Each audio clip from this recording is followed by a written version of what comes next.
Everyone thought he was a lonely orphan, but he turns out to be the strongest archdemon and marries a beautiful white elf. The story starts with a knight who corners a woman in the woods and attacks her with a knife. The girl screams for help before trying to slap him away, but to her absolute shock and horror, the moment her hand touches his face, the entire skin on his head comes off, revealing a grueling layer of red flesh underneath. The knight reveals that he is a sorcerer who wants to cut up and use her pretty face to fulfill one of his spells. Just as he's about to stab her, someone approaches him from behind and grabs him by the head. The sorcerer asks in shock who it is, only for the brown-haired man named Zakin to ask the same question back at him. Zakin tells him that he was trying to get some sleep, but all the shouting in his territory ruined his slumber. The sorcerer realizes Zakin is a fellow sorcerer, and he messed up by trespassing in his territory. So he tries to sweet-talk Zakin by saying that if he lets him go, he will share the powerful sorcery secrets he discovered from his research. Zakin coldly replies that he does not need to learn any magic that requires hurting people and crushes his head in his hands, squirting blood all over the girl, who simply gets knocked unconscious because of the shock. Zakin immediately realizes that he might have gone too far, and has definitely given her some PTSD. He uses magic to clean up the crime scene so that everything reverts to normal. The blood on the girl's face gets off, while the knight gets his face back and lies on the ground dead. After this, he notices that the woman is wearing a cross and realizes that she is from the church, which is bad news because the worshippers are the sworn enemies of sorcerers, and despite saving her, he might be blamed for the attack. Still, Zakin decides it doesn't matter to him and decides to finish the job by translocating her to another village while hoping that the girl will think it was all a dream when she wakes up. He tries to finish his casting circle, but something interferes with his magic, causing it to fail. He turns around immediately to find another very powerful sorcerer named Barb appear in front of him. Barb looks at the strange scene and asks him what happened. Zakin explains that he was just teaching a lesson to a creep who wandered into his territory. Barb disagrees with him about calling the other sorcerer a creep because the sole purpose of sorcerers is to pursue power and other people are just fuel to be used to become stronger. Zakin stays silent at this statement when Barb senses that the woman on the ground has a lot of mana coming out of her and that they should use it in their magic. But Zakin refuses by saying that he is not interested in sacrificial magic and creates a magic portal again to translocate the girl to a nearby village. He tries to return to his chambers to follow through on his much-needed nap, but Barb insists he has come to Zakin for a good reason. He reveals that one of the 13 archdemons has died, which is enough to get Zakin's attention. The archdemons are the pinnacle of sorcery, and those who earn the title have boosted mana and the power to command lower-ranked sorcerers. Barb explains that the strongest archdemon named Marco, who lived a whole 1,000 years, died, and there is going to be a huge auction for his possessions in his territory. This convinces Zakin to go there, but he's pissed to have Barb come along with him because he knows that Barb's only invited him so he can be a leech and use his money to buy things. They reach the archdemon's territory, which is a bustling city named Kyanoids. It is already overflowing with people who've come for the auction, selling and buying goods while a bunch of slaves sit in a dark alleyway awaiting their future masters. Zakin notices the tight security, and Barb explains that lately, some sorcerers have been abducting a lot of girls with huge amounts of mana to use in his sorcery, which has caused a panic. Zakin wonders why anybody would want to do something so risky and pick a fight against the church, suspecting that they must be planning to summon something big like a demon. The two enter the auction hall and take their seats as the moderator tries to auction off the items to the riled-up audience. Barb points out they are in the midst of a celebrity crowd, which includes some of the most powerful sorcerers who are being considered as candidates for the late Marco archdemon's seat. Zakin asks how the successors are decided, to which Barb replies that the remaining 12 archdemons will debate and decide who the worthiest sorcerer is to receive the throne. Eventually, the moderator hypes up the crowd for the final item in the auction, which is revealed to be a purebred elf, a rare race of magical beings who are closer to gods and nature beings than humans. The moment Zakin lays eyes on her, he is overwhelmed by her beauty and his heart starts racing. The moderator starts the bid at $10,000, and Zakin immediately calls $1 million, which surprises every single person including Barb, who tells him that it is too much money even for an elf and asks what crazy sorcery he's planning to use her for.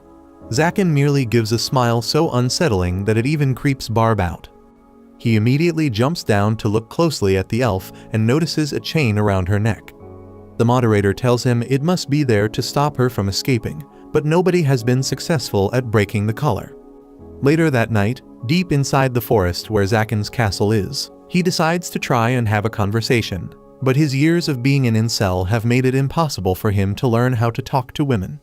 Before he could say anything, thankfully, the elf speaks up and requests him to let her ask a question. He is immediately struck by the sweetness of her voice, and he tries to play it cool, but instead sounds annoyed when he tells her to ask away. She introduces herself as Nefi, and with sad eyes, asks him how she is going to die. Zakin is shocked over her grave misunderstanding, and he immediately tells her that he is not going to kill her, which makes her believe that she will have a fate worse than death after seeing the torture devices in the womb. Zakin gets embarrassed because he never got rid of the previous owner's things because he was too lazy to. He gives the excuse that they are just for decoration, and insists that even though he is a sorcerer, he has no interest in torturing or killing her for any reason whatsoever. He asks whether she has a family, but she claims that she is an orphan and also a cursed child, but does not explain further. She then asks that if not for sacrificing or torturing, why did he buy her? And because he can't openly simp for her yet, he tells her that she doesn't need to know that. He walks up to her and tells her that they should look around for a room where she could stay. She interprets this as him saying she will pick where she dies, making him realize that this girl was probably enslaved at a very young age and was told all her life that she would be sold to a sorcerer who would sacrifice her, making it the only thing she believes. This reminds him of his own difficult childhood when he was an orphan and had to steal and fight for food, which makes him more sympathetic towards her.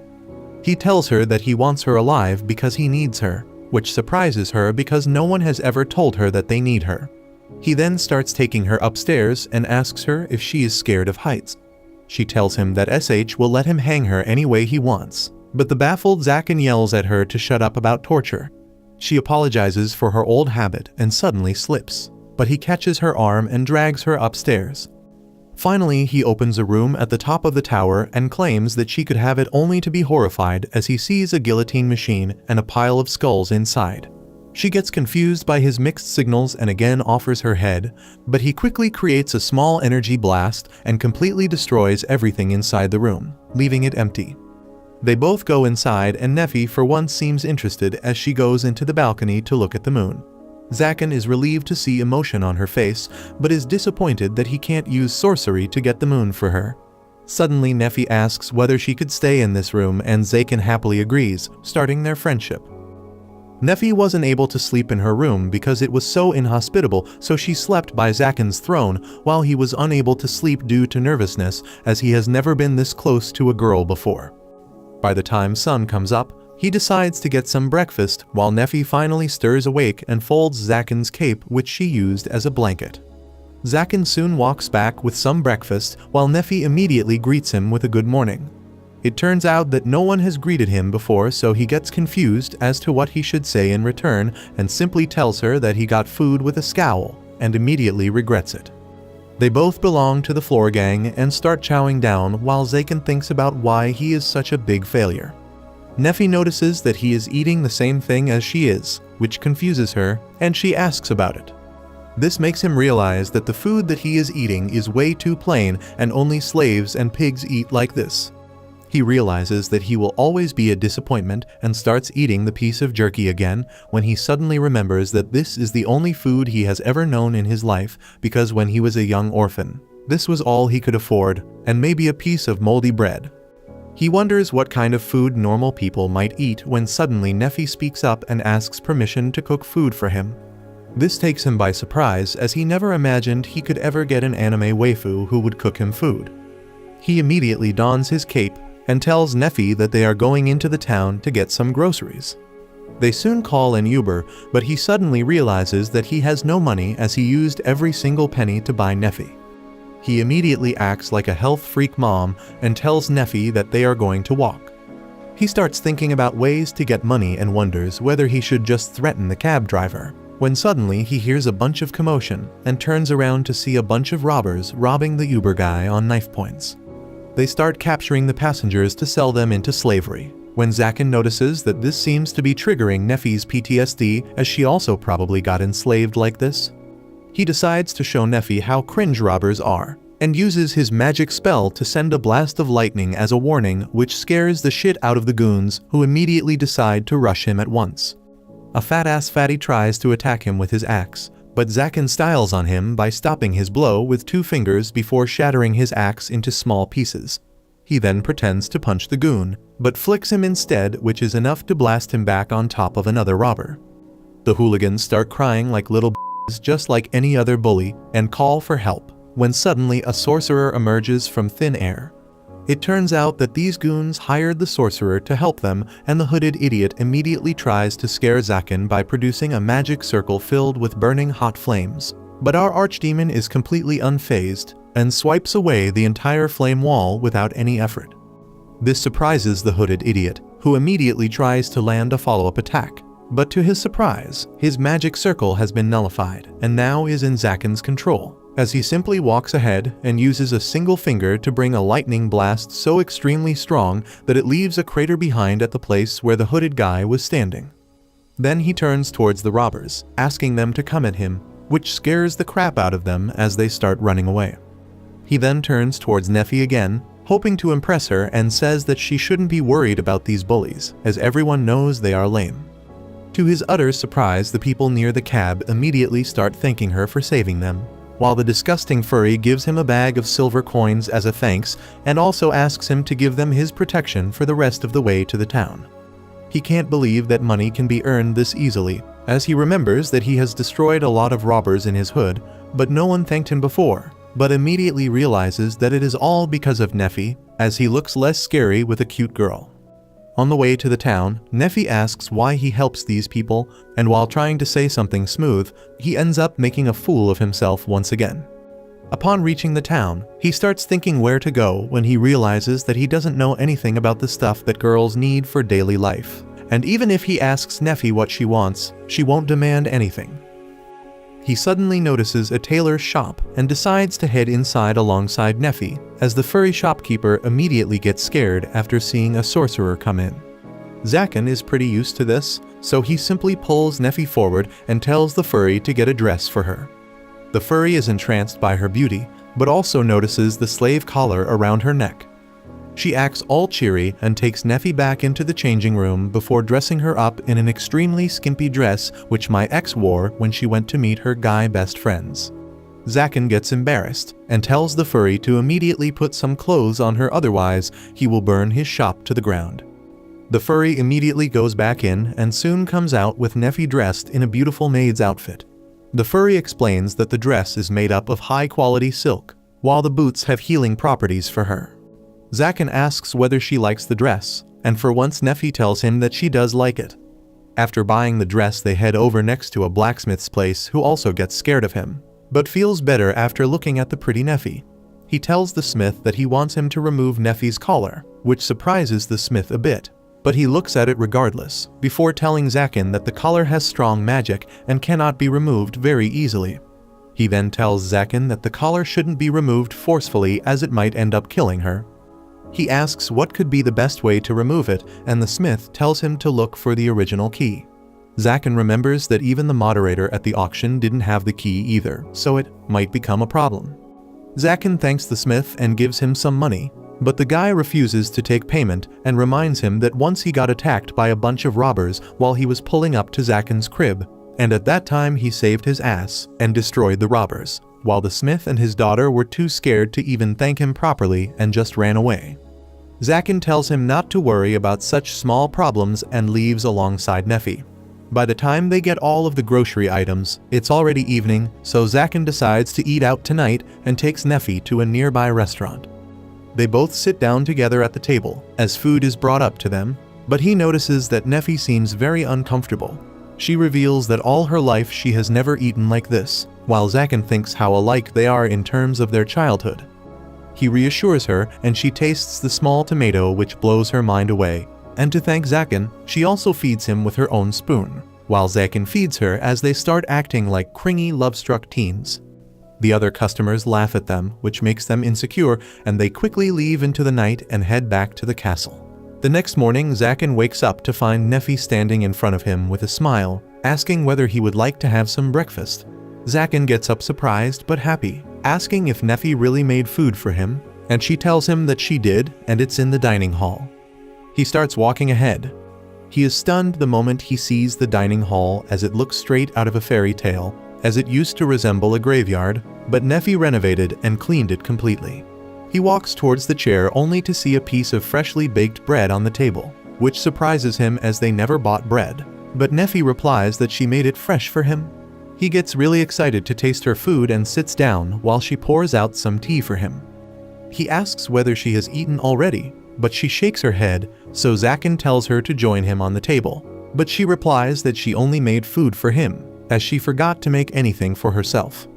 Zakin tells her to share half of his food, but notices that there is only one chair, so he asks her to sit on his lap.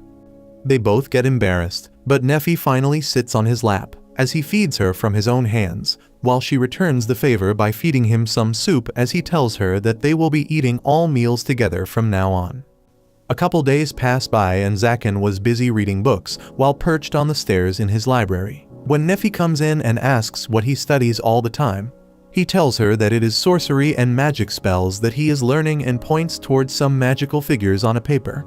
He asks whether elven sorcery is different, but Nefi claims with a sad face that she can't use sorcery.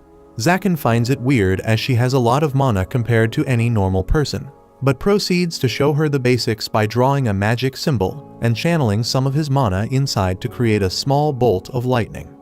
He then tells her that you can add things into the circle like the time of which the magic will activate, the area it will cover, etc., and the more mana they put in, the stronger the spell is. He then shows her once again by putting some mana into the circle, creating an even bigger blast than before. He tells her that anyone with mana and the knowledge of magic circles can do sorcery with some practice, but tells her that only the original caster can use their own magic circle, unless and until the level difference in between is very high.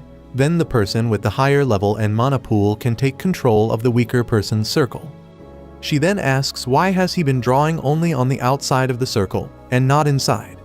Zakin likes the question and tells her that they can draw an entirely different magic circle inside another magic circle, but most of the times either the spell will never work, or the spell will malfunction, causing a lot of damage. Only a person who has completely mastered the control of their mana can create something like this, and this will also make them be able to hijack anyone's magic circle, essentially making them the strongest sorcerer on Earth. He tells him that lots of people have tried, but all of them have failed as it is an incredibly difficult task. He then sits down on his chair, while Nefi asks him what he is going to do with his incredible powers. Zakin thinks about it, but replies that he is just going to try and survive.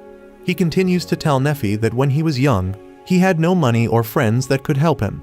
He was truly alone in this world who stole to survive, but one day, a sorcerer captured him and put him inside his dungeon to be used as a sacrifice. But just before he was about to be sacrificed, Zakin managed to turn the tables and killed the sorcerer instead. Nefi tells him sadly that she was never able to be that strong, and just when Zakin was going to comfort her, he senses some intruder on the property, which sours his mood completely. He tells Nefi to stay inside and cook dinner while he deals with some of the uninvited guests. The intruders turned out to be knights from the church, while the Lady Paladin uses her sacred sword to slice through Zakin's defensive barrier and walks inside alongside her underlings.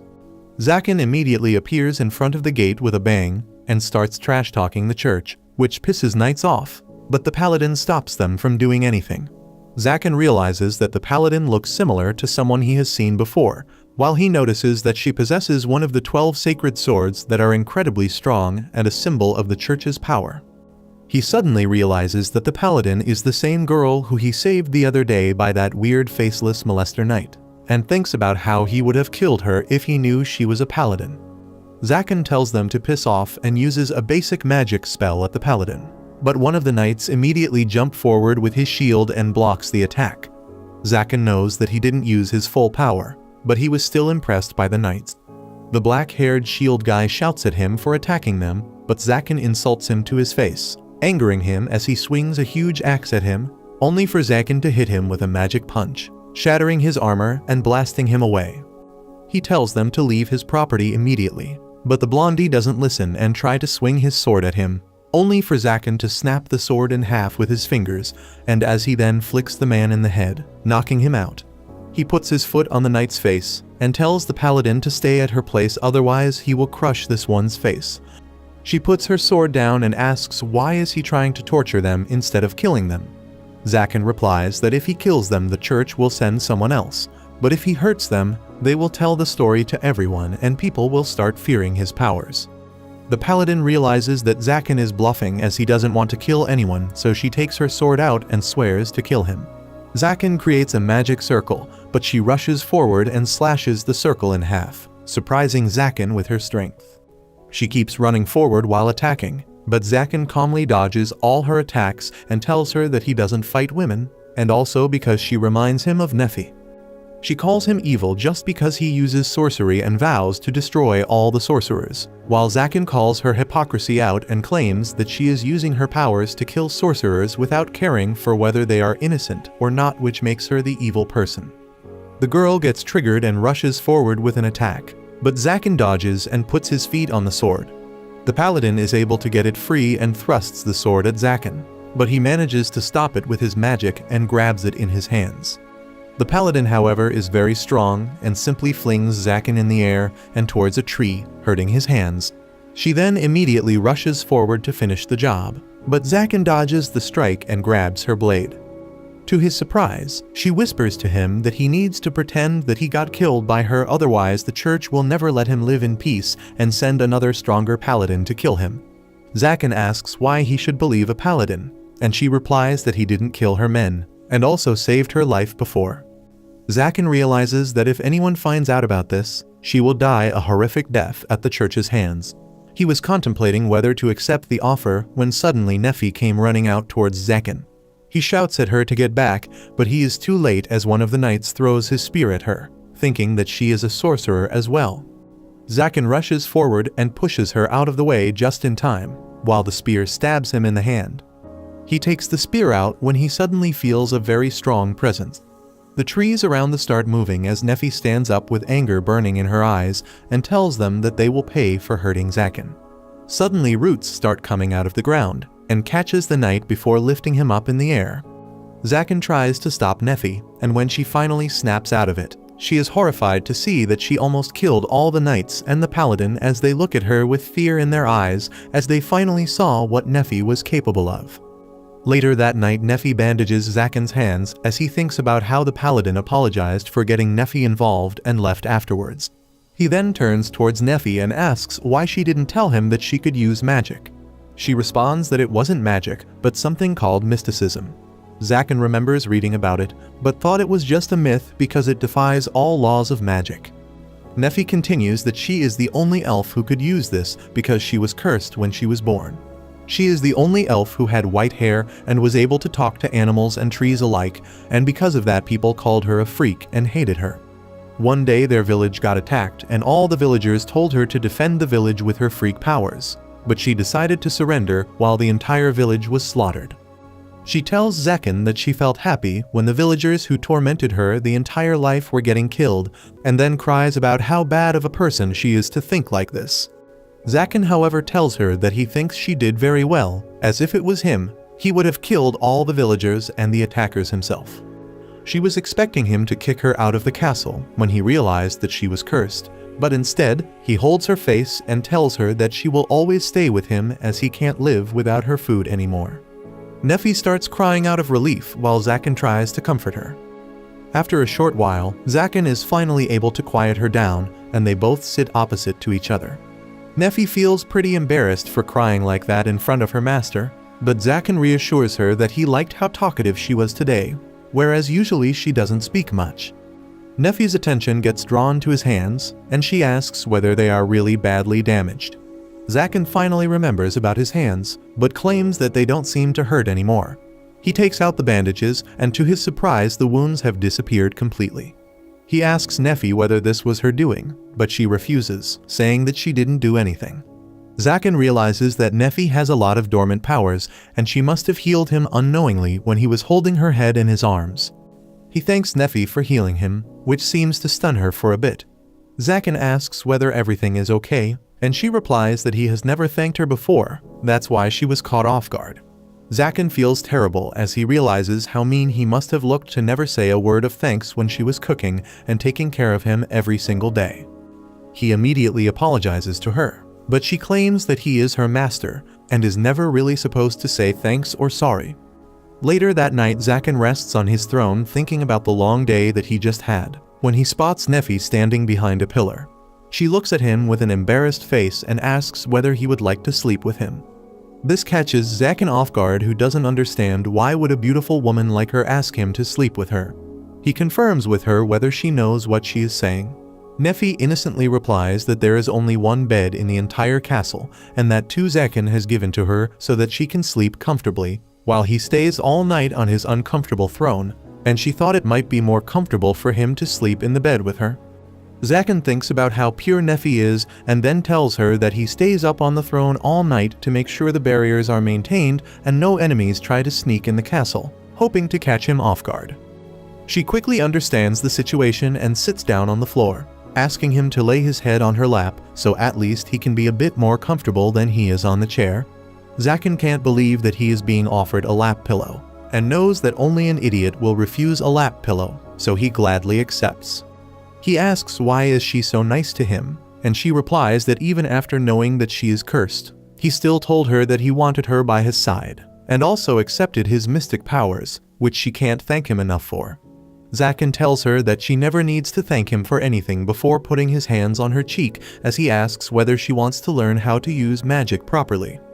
He claims that from what he saw today, he knows that she doesn't have a lot of control over her sorcery, but the amount of mana she released was incredible, especially considering that a huge chunk of it was subdued because of her collar.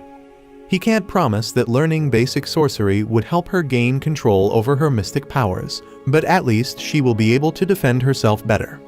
She asks whether she would be able to protect him from trouble as well, and Zaken calmly replies that she already protected him from those knights from the church today. She thanks him for accepting her as his apprentice and tells him that a lot of people might not be able to understand him and think that he is cruel, but she knows and believes that he is a kind person who cares about the weak. She immediately hugs him, while this moves Zaken so much that tears form in the eyes of one of the strongest demons in this world as he thinks how nice it is to have someone in your life. The next morning, while he was having his tea, Barb walks in the room and asks whether he is fine as he heard the news that Zaken was attacked by the church. Zaken claims that he was attacked, but the knights were very weak. Barb tells him that he also heard that one of them had a sacred sword, and Zaken tells him that the paladin girl did have the sword and was pretty strong as she destroyed a couple of barriers around the castle. While they were talking, Nefi brings him some tea, and he suddenly remembers her from the auction spilling his tea. Zaken quickly uses his magic to catch the spill, while Barb asks whether it's the same elf that he bought for so much money. Zaken claims that it is when Barb asks why hasn't he sacrificed her yet. Zaken replies that he is not a barbarian and instead he has taken her as an apprentice. Barb sits down again as he realizes that with an elf by his side, Zaken can probably use every single kind of magic known to man. Zaken feels annoyed that he is talking about Nefi as an object and claims that it was Nefi who scared the knights away by her magic. Barb remembers the mess he saw outside and asks Zaken whether he is after the archdemon's seat. Zaken thinks about how he only needs the key to free Nefi, but lies about it and replies that he does want the seat. He knows himself that he is unlikely to be chosen because he started learning about magic just 10 years ago, whereas other sorcerers have been studying about magic and its properties for hundreds of years and have amassed a great knowledge which he can't even come close to. Barb finally gets up and leaves while Nefi asks whether he is Zaken's friend. Zaken immediately declines by saying that he doesn't have any friends, but Nefi claims that he seemed to be having fun talking to him. Later that day, he takes Nefi out to fix the magic barriers that were destroyed by the paladin in the hopes that she can learn something from it. After that day, Nefi started learning about sorcery while doing all the household chores as well. She learned all about the basic magic circles and often cooked food so nice that Zaken wanted to kiss her hands. He also tired training her in her mystic arts, but unfortunately, that didn't seem to be going as well, as she still didn't have a lot of control over it. Soon Nefi learned all the basics of sorcery, and Zaken told her that she knows enough magic to do some basic spells. She gets overjoyed by this praise and tells him that she will make a wonderful dinner as a celebration. Soon a month passes by since he started living with her when a magic bird tries to enter Zaken's barrier, but he stops it using his magic circle. The two-headed bird calmly delivers a small envelope to him and flies away immediately. Zaken opens the letter only to find that he got summoned by the 12 archdemons to present himself in the city of the sorcerers. The next morning he goes down to the city and enters an underground lair which was used by the previous 13th archdemon as his castle.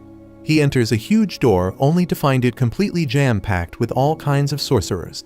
The moment he presents himself, one of the archdemons speaks up and Zaken immediately feels the immense pressure and the intensity of their magic power as they overwhelm him completely.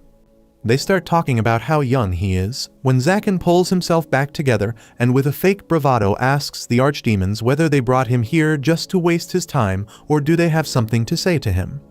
One of the archdemons commends his bravery for speaking to them like this and cuts to the chase, telling him that he has been selected for the position of the 13th archdemon. Immediately after that, the archdemon produces a red magical crest in the air with such an immense amount of mana concentrated inside of it that Zaken starts feeling sick. The archdemons claim that this crest belonged to the previous 13th archdemon, and if Zaken accepts, it will be passed on to him alongside its power and prestige. Zaken looks at the archdemons and asks why they have chosen him, as there are sorcerers who are much older, more knowledgeable and even powerful than him. The archdemon agrees that Zaken's powers are still very weak, but the fact is that he has some latent abilities which are so powerful that none of the sorcerers here, including the archdemons, can kill him. He continues that Zaken was only 8 when he killed a very well-known sorcerer who was not weak by any means. Even though Zaken was a child with no magical power, he was able to understand the flow of mana and the technique behind the magic just by observing it once and produced an even more powerful spell to kill the sorcerer to earn his freedom. The archdemon tells him that his sorcery is so unique and powerful that he can overpower any sorcerer in the world and no one could do anything about it. He can take anything he wants from them and none could stand his powers. He continues that if Zaken is so strong at such a young age, then he will definitely become one of the greatest sorcerers to ever exist in the world when he grows older. Zaken looks at them and asks if he is so strong, then he could just kill all of them and take all their belongings. This makes the archdemons laugh, as one of the old archdemons tells Zaken to be mindful of where he is standing. She claims that Zaken is strong indeed, but if he tries to cross them, they will take every single thing Zaken holds dear, let it be his home, his friends, his family, or anyone he ever knew, till he is left alone and forgotten with nothing to his name. He immediately thinks about Nefi and how he couldn't put her life in any danger. He starts thinking about his options as he knew from the day that he became a sorcerer that a normal life is something he cannot have. But becoming an archdemon will mean that he will be diving into a darker path altogether. He knows that Nefi doesn't deserve to walk this path as she will just suffer because of this darkness. The archdemon pulls him out of his thoughts and asks him for an answer. Zaken looks at him and puts a condition for accepting the title. The archdemon asks what more could he want than the title of one of the archdemons, and Zaken replies that he wants all the possessions of the previous archdemon. The sorcerer agrees to the arrangement and produces the crest before Zaken absorbs it on his hand, officially becoming the 13th archdemon of the world. That night he returns back to his castle, where Nefi was happily cooking him a lamb stew which he loves. Nefi happily greets him but notices that something seems off about him. He claims that he went to meet the other archdemons and now has the property of the previous archdemon who owned Nefi. He produces a key and immediately unlocks the slave collar on Nefi's neck, which falls to the ground immediately. Before she could even process what was happening, he tells her that he is now the 13th archdemon and has no further use of her before kicking her out of the castle. Nefi sits down on an empty alleyway in the middle of the night, unable to process what just happened to her. She gets up to go back to the castle, but finds the broken slave collar, remembering that her master, who told her that he would never leave her alone and wants her to stay with him forever, just kicked her out like a stray dog. Nefi wanders around unable to think of a life without her master, when suddenly a girl ends up calling her over and asks whether she is okay. Nefi looks up slowly only to realize that the girl is none other than the Lady Knight who attacked them a month ago. Nefi was in such a terrible state that she believes that the paladin is here to take her life. But instead of running away, she accepts her death with open arms and tells the knight to kill her as she has no intentions of living without her master. The paladin starts backing off, telling Neffy that she has no such intentions, but Neffy walks up to her, asking whether it's not the duty of angelic knights to kill the sorcerers, and claims that she is an apprentice to a sorcerer, which means she should be killed as well. A bunch of people roaming around on the streets end up overhearing this conversation and walk in to check what's happening. Because Neffy came to the market often to get groceries, most of the townspeople end up recognizing her and think that the paladin is harassing her because Neffy works for a sorcerer. The paladin tells Neffy to shut her mouth because she is making her sound like a serial killer when she is not. But before she could say anything more, the winged woman who helped Neffy get a dress ends up arriving on the scene and tells the paladin to back off. The knight immediately tries to explain that she doesn't want to do any harm to Neffy. But the mob is already riled up and not willing to hear any excuses. They start trash talking and calling names to the paladin, which turns so bad that she ends up breaking down on the floor and starts bawling her eyes out. Thankfully, Neffy steps in and tells everyone that the paladin hasn't really done anything to her, which silences the crowd as the bird woman asks Neffy why does she look so terrible then? The paladin starts crying and shouts at the crowd that she hasn't done anything and was just worried to see Neffy alone in an alleyway. The bird woman ends up taking her to a local tavern where the paladin regains her composure and introduces herself as Chastel. The bird woman calls herself Manuela and asks whether she seriously didn't do anything to Neffy, because she seems to recognize her.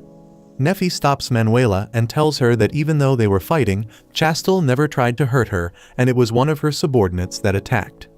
Chastel thinks about how the guy who Neffy attacked with her mystic magic got so much PTSD that he can't even look at a tiny plant now as he fears they will eat him. The tavern cook gets Neffy some food, but she claims that she doesn't have any money for it.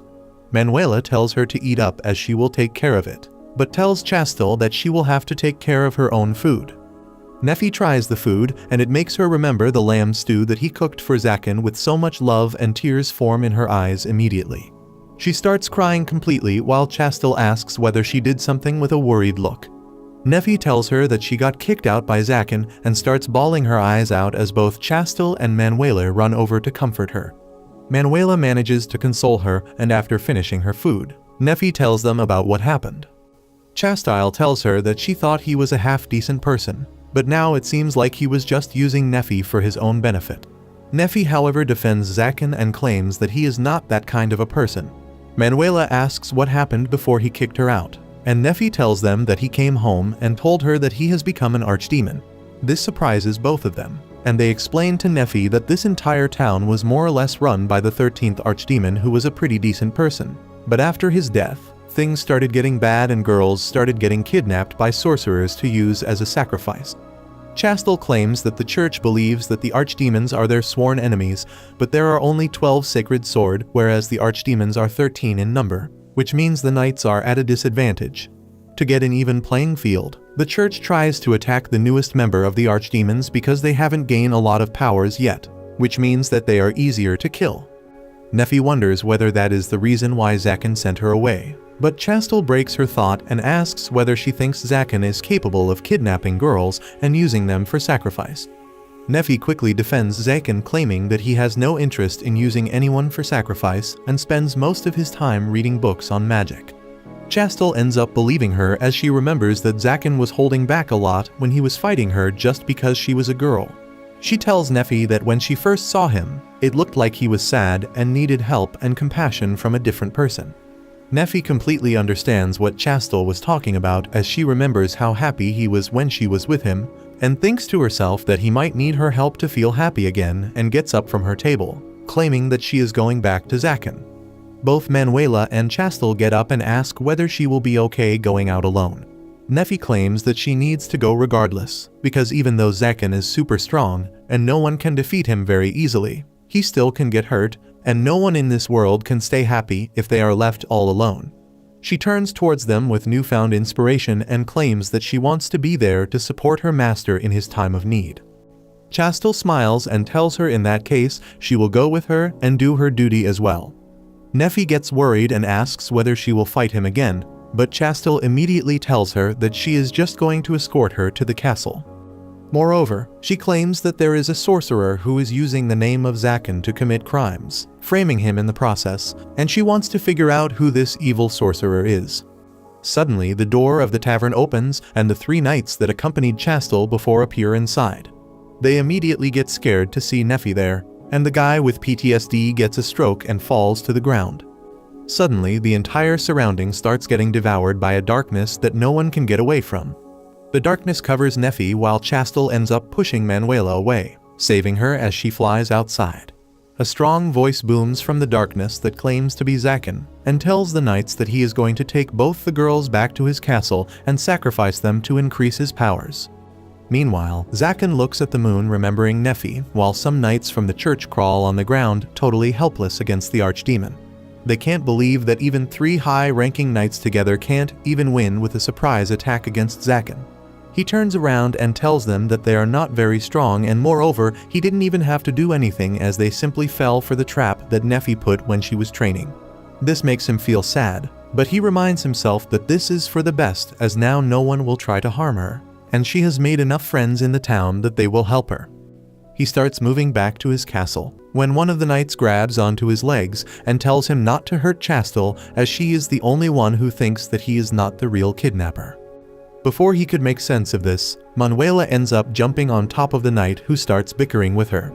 Annoyed by this, Zaken gets ready to expel all of them outside the forest, but Manuela turns towards him and shouts that Nephi has been kidnapped. He is surprised by this as he thought he distanced her at the right time, but apparently it was too late. Manuela tells him that he needs to save her, while he thinks that if he tries to save her, this would clearly show the connection between Zaken and the White Elf. Manuela gets pissed at Zaken for looking so confused when he should be rushing to save Nephi, and tells him that she wanted to come back. He can't believe that she would try to come back even after he treated her so badly and kicked her out. He looks down into the earth as he tells Manuela that every single sorcerer in this world is extremely selfish, and he is no exception. That is why he will find Nephi and get her back, because she belongs to him and no one else. He vows to make sure that she is safe even if he is forced to sacrifice the entire world for it. He turns around and conjures a magic circle and asks Manuela whether she wants to come with him. Manuela immediately agrees, but to his surprise, all the knights jump on him as well, begging him to take them as well, as they need to fight for Chastel. He tells them to get away from him so that he can at least cast the magic first, and begins the preparations. Meanwhile, Nephi wakes up from her slumber, only to find herself shackled to the wall alongside Chastel. The paladin asks whether she is okay, and Nephi claims that she is fine, but the shackles have blocked the flow of her mana. Suddenly, a voice sounds from afar and a shadowy figure emerges who turns out to be none other than the scheming snake Barb. Nephi tells him that she thought of him as Zaken's friend, but Barb mocks her, claiming that sorcerers have no friends. He claims that Zaken killed a famous sorcerer when he was 8, and that sorcerer was none other than Barb's teacher. After that, Zaken ended up inheriting the sorcerer's castle and all the money before spending it all to buy Nephi. He tells her that all the riches and the castle belongs to him and not Zaken, and he is going to fulfill his dream by becoming the 13th archdemon by sacrificing Nephi and gaining all the power he needs. Nephi opens her mouth and tells him that all his planning will be in vain because Zaken has already become the 13th archdemon. This really shocks Barb, who gets pissed at the fact that even this thing that he so desired got stolen by Zaken. He angrily grabs Nephi and drags her towards a magic circle, claiming that he will gain so much power after sacrificing both of them that he will become even stronger than Zaken and crush him. He starts dragging her once again, but Nephi fights back and claims that she belongs to Zaken and is not to be touched by someone as lowly as Barb. This pisses him off, and he was about to attack her with his magic. But suddenly a hole is blown through the cave as Zaken emerges from the dust, thanking Nephi for trusting him and promises that he will save her. Barb asks Zaken how long has he known that he was behind the kidnappings, and he replies that it started when he saw the face stealer. That guy was super weak and couldn't have broken through the barrier surrounding the castle on his own, so there must have been someone backing him up. Zaken knew only one guy with the habit of breaking his barriers and entering his territory, and that was Barb. Zaken knows that Barb specializes in creating pocket dimensions and transporting and summoning things using them. He remarks that just after the face stealer and the holy knights were dealt with, Barb showed up at his door as if to check the result. It would be stupid of him to not suspect him after all that. Barb sneers and asks why did he still welcome him and serve him tea after knowing that, and Zakin replies that he just wanted to figure out his plan. Zakin then turns his attention to Nephi, who blushes on seeing him. He declares that Barb won't be forgiven for hurting his girl and sends a magic attack towards him. Barb tries to block it, but then suddenly Zakin leaps at him and breaks his arms with a clean strike. Next, he disables his legs and Barb falls on his knees, screaming in pain. Zakin then heads to Nephi and frees her from the shackles. He nervously asks if that hurt her, and she tears up as she runs to him. She says that she was hurt, but he looked much more hurt than her. She says that he is her master, and if he says that she is no longer needed, she should accept it. However, she doesn't want to leave him alone and in pain after knowing that he is hurt. She buries her face in his chest and asks him to not be alone again. Zakin hesitates to hug her because he feels guilty for abandoning her, but he overcomes that feeling and embraces her. In that time, Barb has recovered and he launches a sneak attack at Zakin from behind. Nephi is worried, but Zakin assures her that nothing is going to happen. The magic circle Barb just cast shatters and disappears. He tries using another magic circle, but it also turns to dust. The same thing happens no matter how many magic circles Barb uses, and he wonders why is his magic not being activated. Nephi is also confused and asks Zakin what is happening, and he reminds her about the ultimate sorcery he once told her about. The ultimate sorcery that aims to disrupt an enemy's magic circle by inserting another magic circle within is actually possible for Zakin. He shows Nephi the trick he uses, which is creating identical magic circles as Barb and overlapping them so that they naturally cancel out. Barb freaks out and wonders if this is the legacy of the first sorcerer he killed, but Zakin tells him that if the old sorcerer could use it, he would have never died.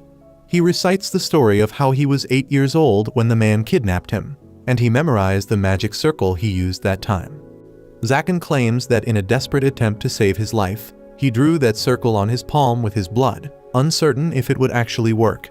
However, when the evil sorcerer caught him while he was trying to escape and used the lightning spell on him, Zakin used it against him instinctively. Because of that, the evil sorcerer's magic circle was cancelled, and he got electrocuted by Zakin's attack. Barb declares that it was just a fluke and he creates dozens of magic circles at once, but Zakin cancels them all within a couple of seconds. Barb has lost hope now because some of the magic circles he just used were brand new, and Zakin had never seen them before. He asks him how he could overwrite everything so easily. Zakin tells Barb that he is a shabby third-rate sorcerer, if that was the best he could do, because even an amateur could deal with his magic with the right timing. He reveals how he was completely focused on researching magic after he became a sorcerer, and completely shut off communication with the outside world. Even his friends from the streets didn't come looking for him, but Barb did. He came to visit him every occasion he could find, and even when Zakin told him to get off his property, he did not listen. They even fought with each other, but over time, Zakin decided to accept him as an inevitable nuisance, and they began getting along quite well. Barb says that he could have killed him any moment he wanted, but he was curious to see what a brat like him could accomplish. Zakin decides to give him a taste of his true abilities and summons a complex multi-layered magic circle that has absorbed all of Barb's magic circles he destroyed earlier. Barb asks him if he devoured his magic circles, and Zakin replies that it is a nice way to put it. He tells Barb that he truly was worthy of being a Demon Lord candidate. That reminds Zakin that when he was made the 13th Demon Lord, he was given a new title, the Sorcerer Slayer. Just as Zakin reveals his title to Barb, he uses the magic power stored in his complex magic circle and shoots it towards him. Barb takes a direct hit and collapses, writhing in pain. He realizes that even if he was an archdemon, he could not stop a punch from Zakin, much less defeat him. Zakin walks towards him, and Barb begs him for mercy as he accepts his defeat. He swears to give him all his knowledge and never show his face before him again, and Zakin suddenly stops. Barb tries to remind Zakin of the good old times and how they used to be friends, but he does not plan on falling for his sweet words. He hits Barb with another devastating punch, rattling the entire cave. However, when the dust settles, it turns out that he just hit the ground next to him, so as to scare him out of his wits. Zakin laughs and tells Barb that he doesn't need to panic because he doesn't want to kill him. The reason behind this is simple. Barb has a good eye for alcohol, and Zakin wants to continue having a taste of the fine wines he brings along. He is confident that Barb poses him no threat, but it rubs him the wrong way. He tells Zakin that if he lets him live, he will make sure to kill him, no matter how long it takes. Zakin tells him that he is free to try, but after he loses, he has to treat him to drinks. Barb is utterly baffled now, and he asks why does he not want to kill him, because there is no profit in letting him live. Zakin simply tells him that he is an archdemon now, and he will do whatever he wants. He tells Barb that if he wants to be killed so badly, he should get stronger and become a real threat to him. Neffy is pleased to see this, and in the meantime, the Manuala has saved Chastel. As soon as they step into the giant magic circle on the ground, it suddenly activates, and Zakin asks Barb if he seriously wants to proceed after getting his ass whooped just now. Barb replies that he hasn't done anything, and Zakin spots the flaw in his magic circle opened up at the place he punched earlier. Zakin yells at Neffy and other girls to run away as the magic circle begins functioning, and a large amount of mana is ejected into the air. He asks Barb what the hell was he trying to do here, and he replies that he was going to summon a real demon. Zakin is taken aback to hear that, and the mana starts taking the form of the real demon, terrifying everyone. Demons have been part of the myths of this world, and it is said that they once used to live on Earth before going to another place. No one seems to have definite proof about their existence, but it is speculated that the symbols used in magic circles by the sorcerers and those used by the church are based on knowledge of demons and gods. Zakin realizes that Barb did something outrageous by summoning a demon here, but then notices that it is an imperfect summoning. He thinks that it was because he tampered with the magic circle, and no one was sacrificed for this magic. But despite being just a shadow of its true self, he can tell how strong the demon is. Zakin loses hope as the demon's menacing aura presses him down. He realizes that the demon is much stronger than all the archdemons he faced earlier, and no matter how strong he gets, he cannot defeat it. The demon transforms its tentacles into a hand and approaches Zakin, who wonders if this is how he dies. However, instead of attacking him, the demon simply kneels before him and addresses him as his king. Zakin realizes that the demon is not reacting to him, but to the symbol of the archdemon on his hand. He wonders what kind of outrageous power has fallen into his hands, but decides to make good use of it. He commands the demon to return where it came from, because this world is not meant for him. The demon stares at him silently and then begins moving back into the magic circle, rattling the ground as he leaves. Once he is finally gone, Zakin falls to his knees and the summoning magic circle vanishes. But now, the cave has started to collapse, and Zakin immediately picks up Neffy and the other two girls. He asks Barb to grab on too, and he latches to his robe as Zakin runs out of the cave. The wreckage is about to block their exit, when suddenly, the Holy Knights with Chastel arrive there. Thanks to them, everyone is able to evacuate safely. After saving Chastel, one of the knights starts crying, while the other tries to tell Zakin that they are here just to save their leader and rescue the civilians. They insist that they have no plans of cooperating with an evil sorcerer like him, and Zakin simply tells them to go home if they are done talking. The knights curse him as they leave, and then Manuela also thanks him for saving her, before asking him to talk things out with his girl. After she has also left, Zakin turns to Barb and asks if he plans to fight him. Barb doesn't have any strength or courage to face him after seeing him subdue the demon earlier, so he just walks ahead and disappears in a black haze. With that, Zakin and Neffy are finally left alone, and they get embarrassed as soon as they realize this. She speaks first, and tells Zakin that she would like to stay by his side. He realizes that she has grown mentally and emotionally stronger, but there are some things he wants to change now. Zakin kneels before Neffy to confess his feelings to her, and to promise that he won't hurt her ever again. He tells her that she doesn't need to call him master anymore, because she is not his slave or apprentice now. He states that he wants something more for them, and then blushes, unable to utter a single word out of his mouth. Zakin cannot bring himself to tell Neffy that he loves her, so he gets up and grabs her tightly, telling her that she belongs to him. He tells her that she will always be his, even after death. Both of them blush for a moment, but then Zakin falls to his knees, wondering why couldn't he just tell her that he loves her. However, What he just said was enough to make Neffy cry tears of joy. She pulls out the broken collar from her pocket and requests Zaken to put it back on her. She wants to wear it as a reminder of how she came into Zaken's life, and he accepts her feelings. He gently puts it around her neck, thinking that it is a bit too big for an engagement ring. They watch the sunrise together after that, and Neffy asks him what their relationship is now if she is not his slave or apprentice. He falls silent on hearing that and blushes, hoping someone will approach him with an answer. Soon after that, the news about the new archdemon spreads throughout the region. People talk about how Zaken looks scary, but is actually a decent person. Two fellow sorcerers, who were prominent archdemon candidates, also hear this, but they don't seem to mind that a sorcerer much younger than them has reached a position they were eyeing. However, there are some people not too happy with Zaken becoming the new archdemon. Among them is the bishop who commands Chastel. She tells him that she wants to pull out of the mission to hunt down Zaken, and even testifies that he was being framed regarding the kidnappings. The cardinal takes her words very seriously and immediately strips her of her title as an angelic knight. Chastel realizes that the church has hit a new low because they care more about censuring her than dealing with real problems. Her underlings try to convince the cardinal that he is making a mistake, but she asks them to shut up. After seeing Zaken stand firm in what he believes in, she wants to become like him too, and faces the cardinal with determination. Chastel hands over her sacred sword to the cardinal as she resigns from her position as the angelic knight. She recalls how she was once a delusional teenager who thought that having the sacred sword will give her the power to save the world. But in the end, she just became an obedient servant of the church who could not do anything by her own will. She looks sad, so the cardinal tells her not to be so disheartened. He assures her that in due time, he will take back his judgment and she will be reinstated as an angelic knight. Chastel fails to understand his meaning, and the old priest tells her that sacred swords choose their wielder, and thus she is not someone they can simply discard.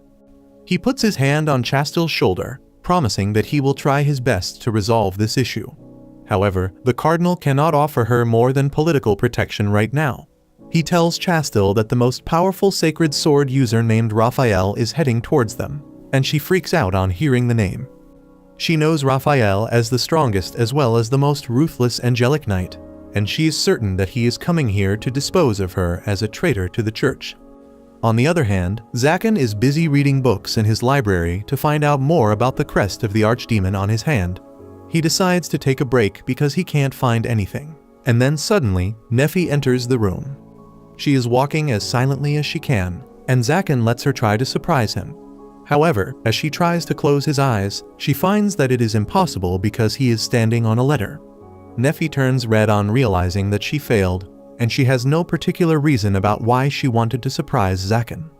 Zaken finds her too cute, but as always, he can't come clean with his feelings, so he simply asks her if she wants anything, and she tells him that lunch is ready.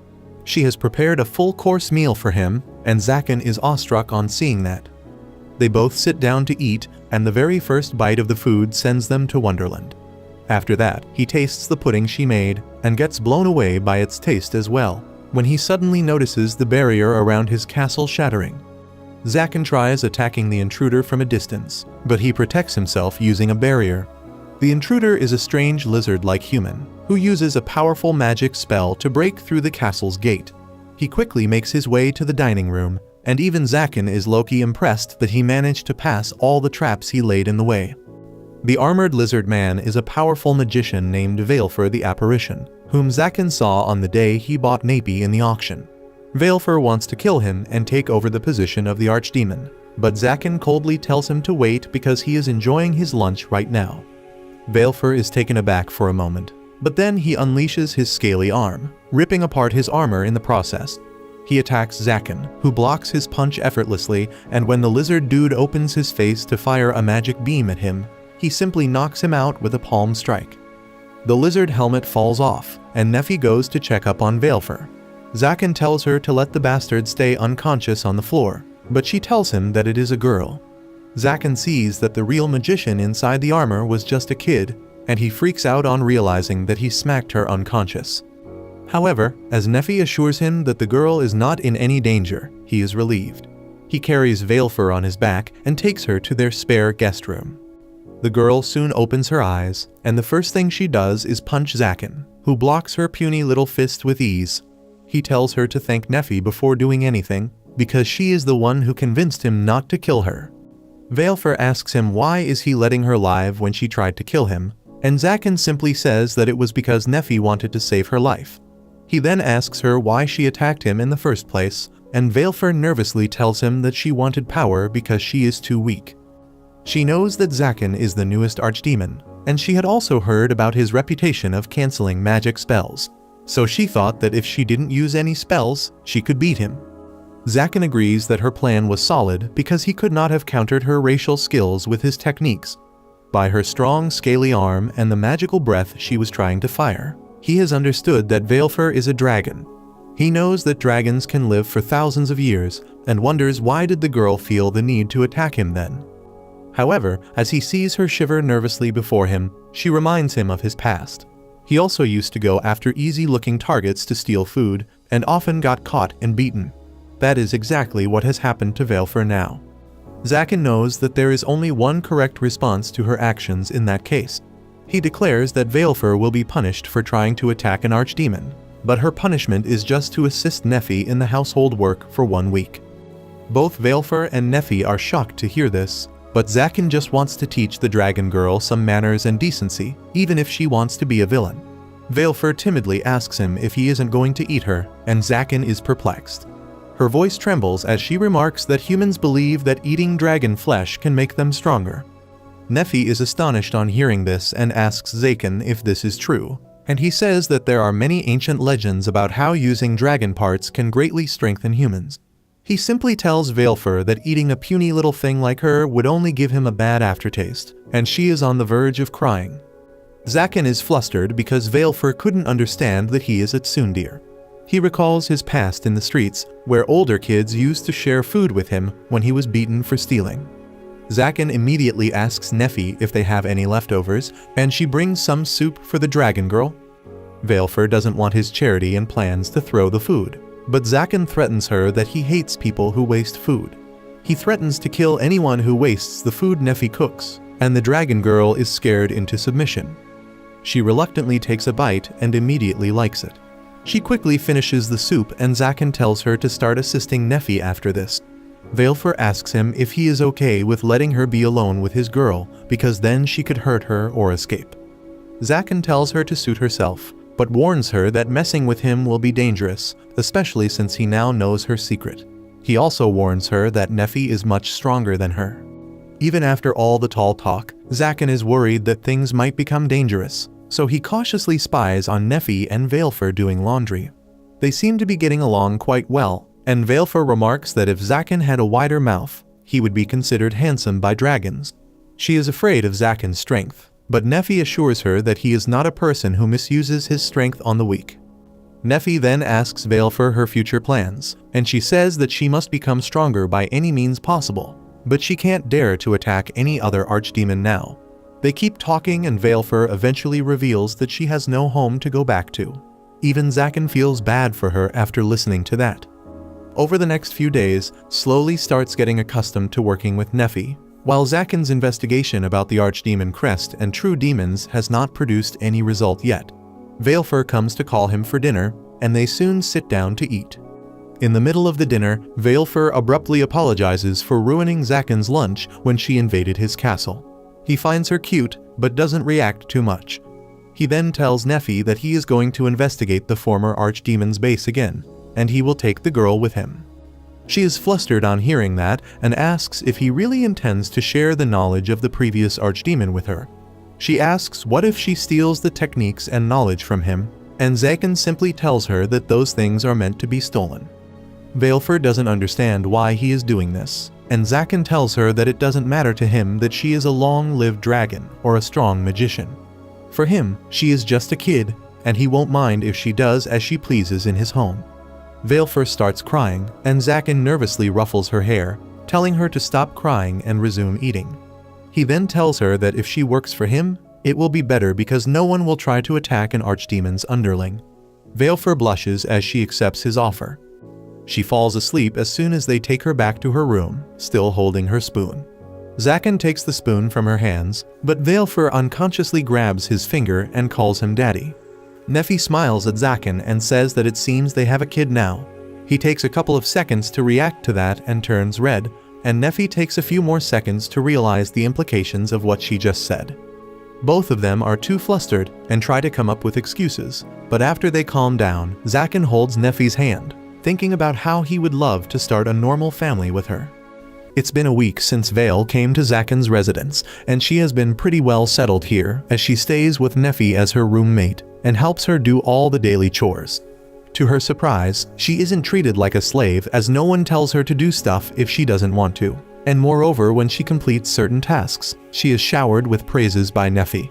She notes it all down in her diary at night about how she doesn't know how to feel about Zaken as he is an incredibly strong demon lord, but never behaves that way as he is surprisingly gentle and introverted. She also can't understand the relationship between Neffy and Zaken as she wears a slave collar, but in no way behaves like a slave as she eats on the same table as Zaken, and he even gives her personal lessons in the library so that she can also learn magic. One thing that she doesn't understand is why she sits on his lap while learning the magic spells and why Zaken cannot bring the man in him to touch her hair as he brings his hands ever so close, but pussies out at the very last moment. On the other hand, Neffy looks anxious but not upset, but pretty happy and excited as she waits for him to finally touch her hair. Even though the lord of this castle can do whatever he pleases, he stops whatever he is doing the moment Veil comes near and acts like nothing ever happened. She writes it all down in her diary at night alongside the fact that Zaken promised both her and Neffy that he will take them to the older demon lord's castle so that they can have a look around. The next morning, Zaken takes Veil and Neffy to Manuela's shop, who is overexcited to see the cute little girl as she immediately starts dressing her up and asks Zaken whether she could keep her forever. Zaken tells her she is not an object to give away before they all move out from her shop. Zaken already feels tired as it's such a chore to go to her shop, but he didn't have any other options as the green-haired girl didn't have anything to wear apart from her armor. Neffy breaks through her thoughts and tells him that she seems to be liking her new dress, and Zaken does realize that she seems to be liking her cute little dress. Soon Veil runs back to Zaken and holds both his and Neffy's hand as she walks in between. Immediately a warm feeling wells up in Zaken as he realizes that this feeling is different from what he feels for Neffy, and it's more of a protective feeling as someone would protect their own child.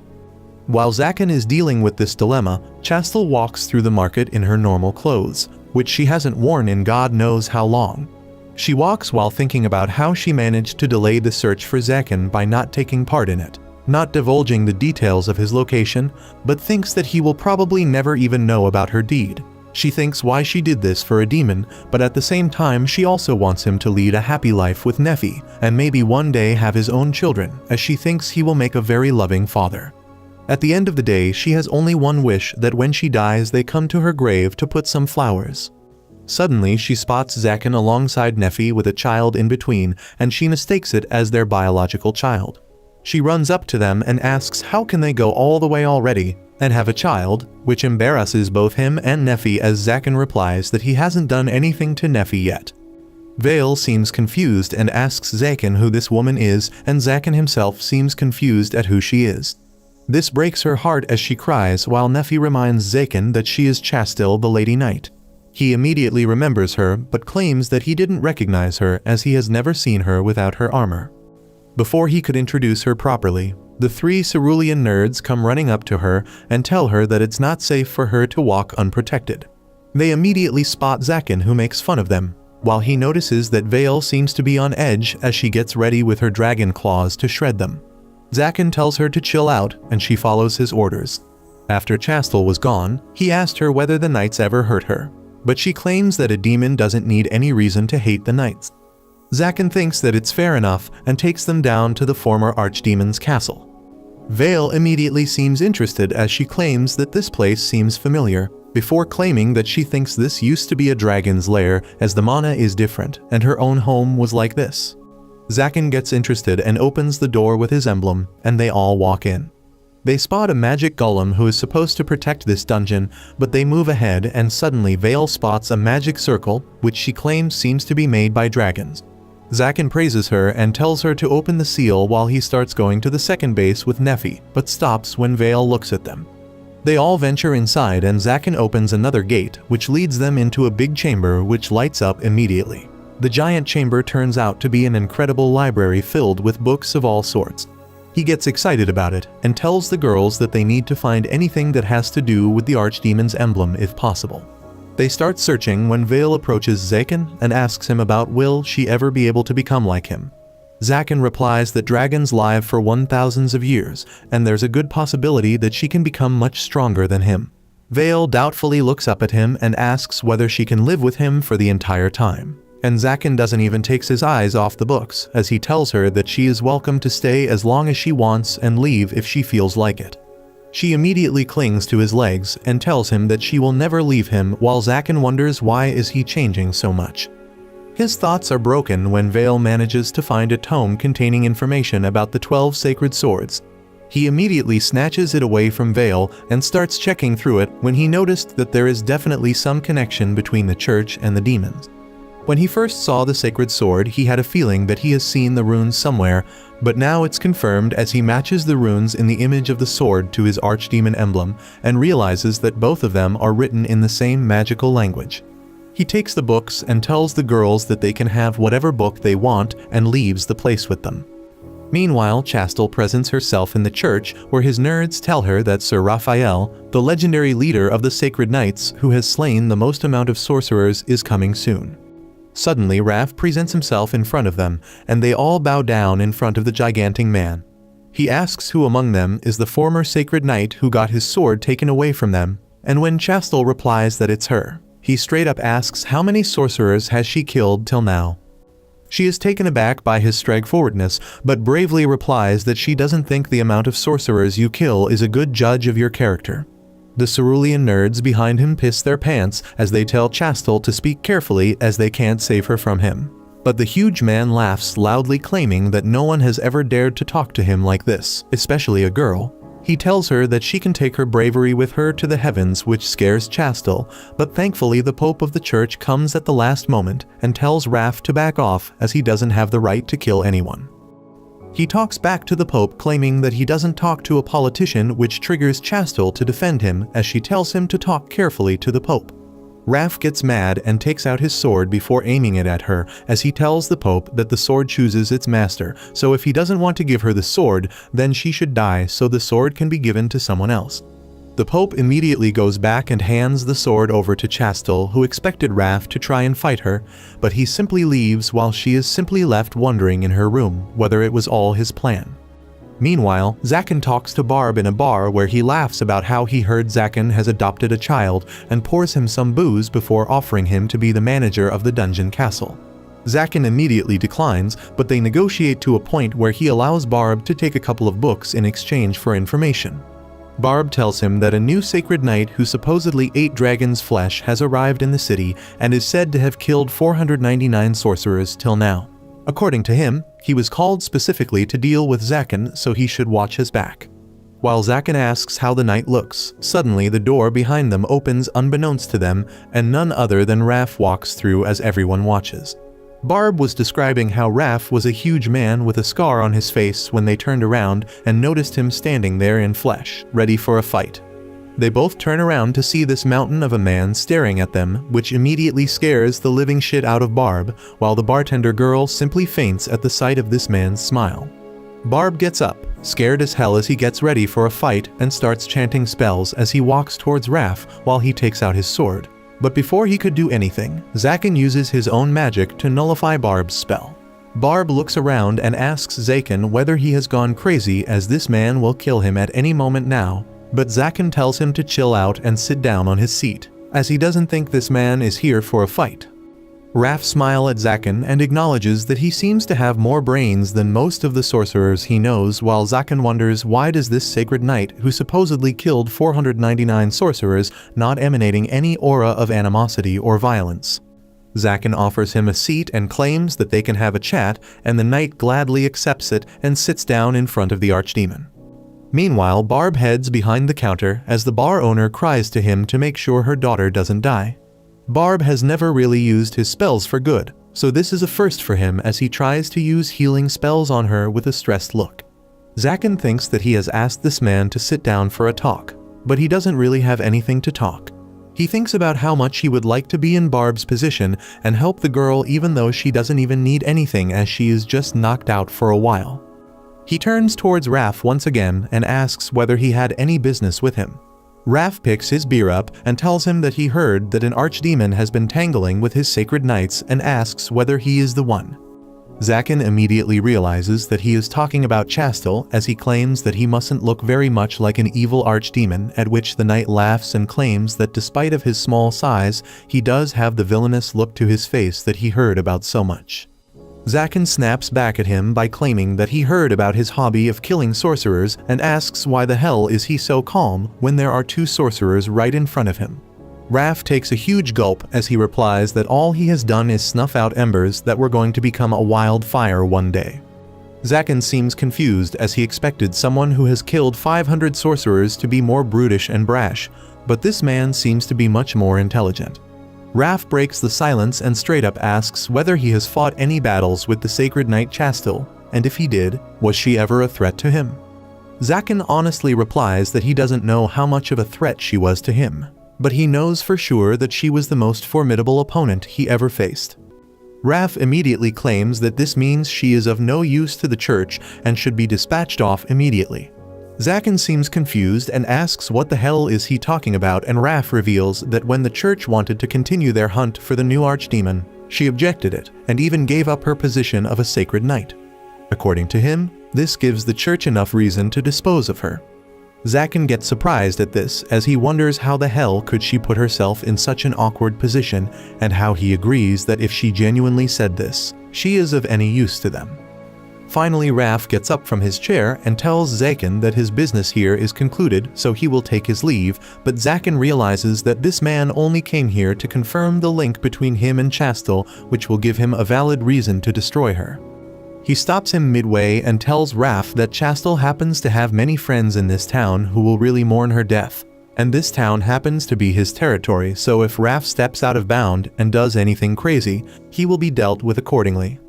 Raf claims that he never expected an archdemon to care about humans, but Zakin tells him to stay in his limits if he wants to stay alive and take it as a serious threat. Raf ends up laughing heartily at this as he claims that Zakin is exactly as he thought he was and thinks that the church needs to snuff out this ember as well before it turns into an inferno. Barb looks at Zakin and asks what the hell is he trying to pull off and suggests that he should kill the knight at any moment he can. Zakin looks down and tells him to help him then. Barb immediately grabs him by his collar, asking whether he wants Barb to die.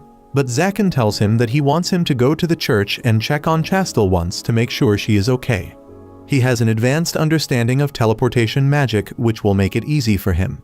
He promises to add a couple of extra books for his trouble, so Barb gets up and teleports away, while leaving the bar tab for Zakin. A little while later he returns back home only to find Neffy waiting for him near the throne. He tells her that she should have slept, but she claims that Vale wanted to wait for him to come back, but she ended up sleeping because of exhaustion as she worked a lot the entire day. She brought all the books back from the library and already arranged it so that he can read them immediately. Zakin sits beside Neffy and a moment arises where they were just about to kiss when Barb starts teleporting inside the castle as he shouts out for Zakin. He brings his head out while Zakin stands in front of him furious at him for ruining the moment, which confuses Barb who doesn't know about it. He immediately comes out alongside Chastel in his arms who looks pale. He tells Zakin that she seems to have been poisoned and Zakin immediately tells Neffy to get his things ready for the treatment. They all huddle around Chastel when Vale wakes up from her sleep only to see a knight with a sacred sword in front of her. Hatred boils from inside of her as she loses control and changes her dragon claw before attacking an unconscious Chastel. Thankfully for her, Zakin was there and he grabs her arm telling her to chill out. She looks angrily at Zakin and asks what the hell does he think he is doing. But Zakin claims that Chastel is against her and he will not allow her to be harmed. Vale still seems to be angry as Zakin asks whether she is mad this night in particular. Vale replies that she wants to kill any knight with a sacred sword as one of them killed his father by the time she tried to come back. He tells her that killing Chastel, who has nothing to do with her father, will bring her no joy or solace, as regardless of whether Chastel lives or die, the actual killer will keep on living as he wants. She asks what the hell does he even know about taking revenge, and he very eloquently replies that the revenge is best when you find the person and break them down physically and mentally, pushing them into despair to a point where they ask for death themselves, but you don't give it to them when they want it the most. But you keep them barely alive for a long time till your soul is satisfied. This answer shocks both her and Nephi when Vale asks whether he ever took revenge on someone. Zakin replies that he did, but the person died immediately and he didn't get any joy out of it because of that. He tells her not to worry, as once when they find the actual killer, she can bring him back here, as Zakin has top-notch torture devices that she can use. This again surprised both Nephi and Vale, as they can't understand what kind of man this archdemon is. Sometime later, Chastel finally wakes up to find Zakin sitting near her. He tells her that she was poisoned and it was only thanks to Nephi that she is alive. She tells him that she has no idea who poisoned her, as she went out to meet a stranger who sent her a letter. The stranger claimed to be from a secret organization in the church which wants to maintain coexistence with the sorcerers, but didn't explain before leaving. When she came back, her tea was there, and she got poisoned just before Barb came. Zakin claims that it can't be Raph, as he would straight up chop her head if he wants to, which Chastel agrees with and goes back to bed. The next morning, she is forced to dress up as a maid, as Zakin tells her that she can stay here for her own protection, but needs to earn her keep. She spots Vale once again since the first time they met in the market, and tries to greet her warmly, but Vale doesn't seem to have any sympathy for her, as she calls her stupid before running away. Zakin apologizes for her and reveals that when she was young, her father was killed by one of the sacred sword holders, and ever since she has been hating the church and its knights. Chastel feels bad for her and asks whether it would be better if she would leave, but Zakin tells her not to worry, as Vale is just a kid who is unable to express her feelings, and assures her that she wouldn't harm her because she has her own pride. She starts working in his household as a maid more or less, but even though Vale promised not to hurt her, she starts pulling pranks on her as she throws a frog on her before running away. Zakin comes running from the library to check on her, only to find the sacred knight crying on the floor as she is scared of frogs. Zakin tells her to deal with it, as he never promised Vale would never try to mess with her. Sure enough, she pops her head in again and throws some more frogs on her as she falls on the ground crying after she slips. Zakin wonders how the hell did this woman ever survive, as she seems to be completely useless outside a fight. That night, Vale starts writing her diary again, in which she puts in that the new sacred knight seems to be a total dumbo who doesn't deserve a fancy name like Chastel. She writes down that she is incredibly easy to prank, as she can simply throw some peels in her way and she will definitely slip on them. She wonders how the hell this woman ever became a knight if she can't even dodge a banana peel. She also writes down that the woman seems to be scared of almost anything that moves, like spiders or snakes, and starts running away at the first sight of them. She claims that messing with her is way too easy, and it's becoming boring, to be honest. She closes her book when there is a knock at the door, as Zakin comes in the room and sits by her. Vale expected him to shout at her for messing with the knight, but he claims that apart from the meals she can mess with her as much as she wants. He comes to the main topic as he tells Vale that he knows that she likes living here, but at the same point he also knows that she has unfinished business elsewhere. He tells her that she can leave whenever she wants, but she should know that his doors will always be open for her, and Nephi will be waiting for her when she comes back. Vale seems much happier after this talk and goes back to sleep. Meanwhile, Nephi and Chastel take a warm bath together in the newly made bathhouse before heading to sleep. While sleeping, Vale ends up having a nightmare about how she found her father dead and a sacred knight bending over him, which wakes her up. She anxiously heads back to Chastel's room and takes out her claws before going near her. To everyone's surprise though, she simply starts pinching her cheeks softly, wondering how this woman ever survived in battle, as she sleeps like a log. A little while later, while Zakin was sleeping on his throne, Nephi comes running up to him screaming his name before telling him that Vale has disappeared from her room and is nowhere to be found around the castle. A while ago, Vale was in her room, writing her daily diary entry. She writes about how Zakin asked her to be his and Nephi's daughter today, which was a great surprise, but she was happy to hear that. She admits to herself that she likes being here, getting head pats from Zaken and hugs from Nefi. However, that poses a dilemma to her. She wants to stay here so much that she is sure that it will make her forget about her revenge, but she does not want to do that at any cost. That is why Vale decides that she cannot live with Zaken any longer. She pens down the last words of her archdemon observation diary and closes it with a heavy heart. She flies out of the castle, thanking Zaken for asking her to be his daughter and giving her the right to make the decision. She soon comes to an underground stairway leading to the castle of the previous archdemon and begins descending, unaware that someone is following her. Vale soon comes to the gates of the castle and thinks that inside, she can find enough knowledge and power to kill a sacred sword wielder. Zaken has arranged it so that she can enter the castle on her own. However, as Vale tries to unlock the doors of the castle, she hesitates, realizing that if she takes something from the castle without telling Zaken, she would be betraying him. Just as she opens the door a little bit, she hears someone's voice from behind.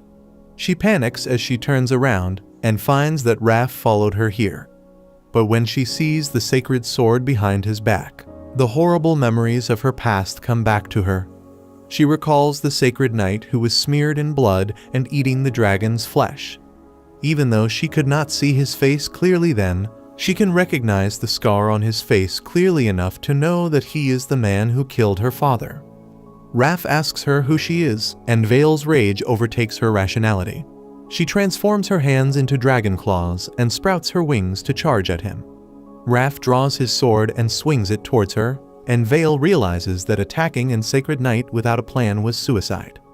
She realizes she is doomed, and in that moment of helplessness, she can only call for Zaken. And he arrives at the scene just as Raph's sword is about to hit Vale. Zaken blocks the sword and then tells Vale that he will impose a curfew so that she cannot leave the house so late at night. Vale is shocked to see him here and asks how he came here. He replies that he was sure that she was going to come here, so he took help from Barb to teleport her. Just as he says this, Barb also appears there and tells Zaken that he is not his personal Uber. Vale has not received the answer to her question, and she asks Zaken why he is here when she betrayed him. He simply tells her to stop worrying about every little thing and gently pats her head, causing Vale to give up on running away. She hugs Zaken and apologizes for running away while crying, and he softly smiles at her.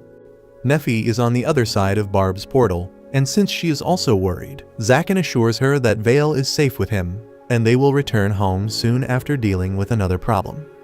With that, he leaves Raph's sacred sword, and then tells him that he was already warned about not overstepping his limits. Raph laughs at him, asking since when do sorcerers protect others. Zaken tells him that Vale is his daughter, and the sacred knight is taken aback on hearing that. Zaken then asks Vale to step back and tells Raph to defend with everything he has got if he doesn't want to die. Raph declares that it is not time for him to die yet, and unleashes the true power of his holy sword Metatron. The sword is covered in a blue flame and emits a strong pressure that cracks Zaken's magic circle. Raph boasts that his sword has the fire of purification that once killed an archdemon and burnt away all their magic. Vale and Barb are worried now, but Zaken tells his daughter that he will teach her how to get revenge now. He says that by allowing the enemy to show their full power and then crushing it, they can have the most satisfying revenge. Zaken charges at Rop, who swings his sacred sword at him. To his surprise, Zaken blocks his attack with a magic barrier that does not disappear even after coming in contact with the flames of purification. Zaken explains that from the experience he had while fighting Chastel, he improved his barrier. His latest defensive barrier is called Heaven's Scale, and it constantly draws magic from the air to repair itself into best condition. He then pushes Raph back, who reactivates the fire of purification and charges ahead. He swings his sword at Zaken, but manages to hit only the ground. Even then, his strike is so powerful that it creates a giant hole in front of him and sets it on fire. Zaken has easily dodged the attack, and when Raph attacks him again, he simply pushes him back with his unbreakable barrier. The Sacred Knight attacks him again, and this time, he manages to destroy the barrier. Zaken remarks that his barrier is still far from perfection if it could take only 3 hits. Raph lunges at him again, and Zakin uses physical strengthening magic to punch him into the castle door. With the annoying flames of purification gone, he can use all types of magic freely. Vale applauds him, and Zakin appreciates her reaction. He then returns his focus to the fight and thinks that Raph must be defeated now, because sacred knights aren't as powerful as sorcerers in the end. To his surprise, Raph still gets up and remarks that he is quite strong. On the other hand, Chastel visits Neffy and asks where Zakin is. She is a bit nervous on seeing the dark shadow on the floor, and Neffy tells her about Vale's disappearance and how Zakin is protecting her from an attacker. Chastel is torn between the desire to go and help Zakin, and the desire to stay behind since she must be the reason Vale left the house. Unable to come to a decision, she falls to her knees and begins worrying about her future. She is certain that the church will kill her now, and wonders if she should side with the sorcerers now. She dismisses the idea, and then Neffy tries to comfort her. Chastel asks her if she is not going, and Neffy replies that Zakin has ordered her to stay here. Chastel tells Neffy that she is envious of her, and she returns the sentiment. Chastel is taken aback and starts laughing, saying that Neffy has no reason to be jealous, but she replies that Chastel can freely go to Zakin. On the other hand, she has orders to stay behind. Chastel yells that if she wants to go to Zakin, she can just disobey his orders, but Neffy refuses to do so. She takes Chastel by surprise and hugs her, saying that her job is to welcome Zakin home like a proper housewife. Chastel begins crying, saying that she would also like to help Zakin in any way, even though she is supposed to be his sworn enemy. Her tears don't stop flowing as she confesses how confused and clueless she is about what to do now. She doesn't want to fight Zakin, and instead wants to fight by his side. Neffy ruffles her hair and says that she already knows what to do. She talks about how during their first meeting, Chastel said that Zakin looked lonely. Neffy says that she was jealous that someone other than her could also understand Zakin, but she was also glad that there are people who can understand him. Seeing her so calm, Chastel realizes that Neffy has grown a lot because she can freely love Zakin. Thanks to her words, Chastel now knows what to do. She jumps into the shadow on the floor without any hesitation and reaches the cave, where Raph is still standing despite taking serious injuries. He takes a deep breath, and his injuries heal instantly, making Zakin realize that the rumors about him consuming dragon flesh were true. Zakin tells Vale that it is a good thing that Raph won't die so easily, because that will give her a lot of time to punish him thoroughly. Raph remarks that he seems to be hated a lot here, and Vale tells him that her father Orobas was her pride and job, but he killed him. The Sacred Knight is shocked to learn this, and so are Zakin and Barb. Orobas was a legendary dragon who had lived for over 1,000 years, and Zakin doesn't think that someone one Raph's level could defeat him. Vale continues her dialogue, saying that her dad was kind, wise, and helpful, and people called him the Sage Dragon. One day, some holy knights came calling him, and he left with them. He never returned home, and when Vale decided to go looking for him after a week, she found her dad's corpse stabbed by a sacred sword, and a demonic-looking man drinking his blood. That sight was too much for her to bear, and she lost the energy to fly anymore. She crashed to the ground, and the grief of losing her father started setting into her heart gradually. She recalled how many times her dad helped the humans, and they betrayed him in the end.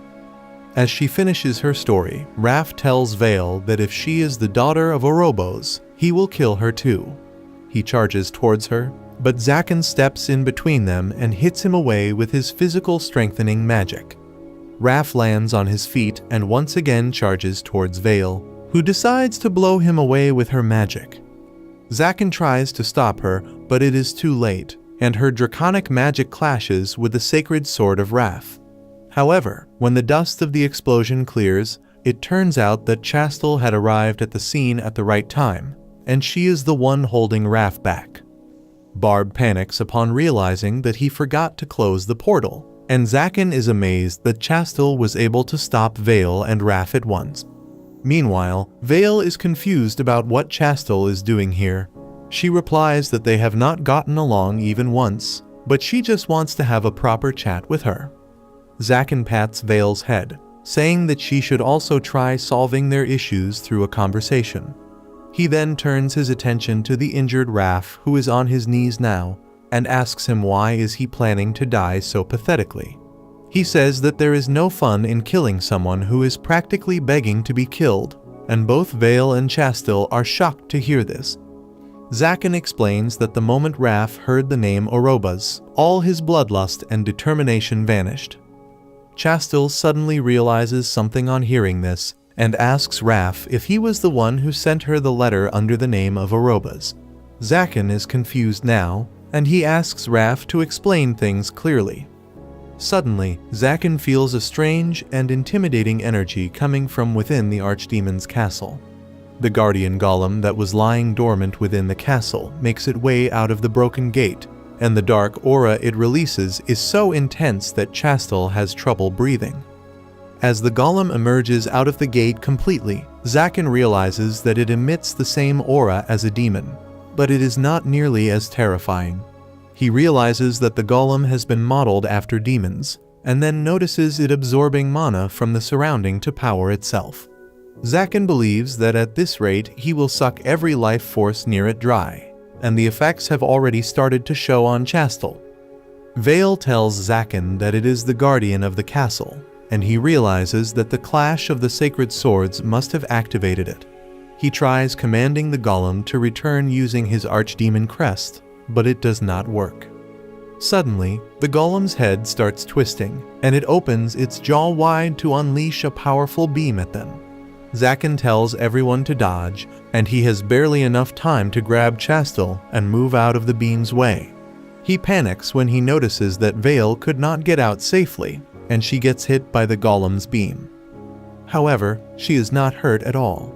As Vale opens her eyes, she finds that Raph used his body to shield her, even losing an arm in the process. Everyone is shocked to see that, and Zakin is enraged at the golem. He uses his advanced barrier spell and bashes the golem with it, casting it to the ground and destroying it successfully. He then rushes to Vale, asking if she is all right. She is fine, but Raph has taken a very critical wound that is too much even for his dragon powers to heal. Zakin asks him why he did this, and the Sacred Knight replies that he just fulfilled his duty. Raph tries to get up but fails, and Zakin remarks that he seems to be aiming for some sort of redemption.